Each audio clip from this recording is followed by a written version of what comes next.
किसान और चुड़ैल की अनोखी कहानी। एक समय की बात है, एक छोटे से गांव में रामू किसान रहता था।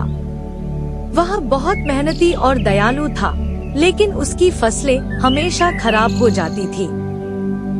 गांव में यह अफवाह थी कि जंगल में एक चुड़ैल रहती है जो फसलों पर जादू कर देती है।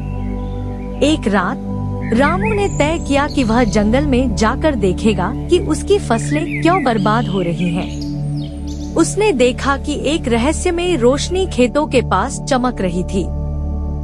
जब वह पास गया तो उसने एक बूढ़ी औरत को देखा जो धीरे धीरे उसकी फसलें छू रही थी। रामू डर गया और चिल्लाया, तुम कौन हो? बूढ़ी औरत मुस्कुराई और बोली, मैं चुड़ैल नहीं, इस जंगल की रक्षक हूँ।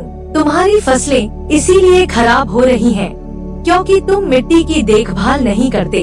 हर साल एक ही फसल उगाते हो और ज्यादा पानी बर्बाद करते हो। अगर तुम सही तरीके से खेती करोगे तो तुम्हारी फसलें लहलहा उठेंगी। रामू ने उसकी बातों को ध्यान से सुना और अपनी खेती के तरीकों को बदल दिया। उसने फसल चक्र अपनाया, ज्यादा पेड़ लगाए और पानी का सही उपयोग करना सीखा। कुछ ही महीनों में उसकी फसलें पहले से भी ज्यादा अच्छी हो गई। जब गांव वालों ने यह देखा तो वे भी जंगल की चुड़ैल से मिलने गए। उन्होंने जाना कि वह सच में प्रकृति की रक्षक थी और उसकी सीख से पूरा गांव समृद्ध हो गया।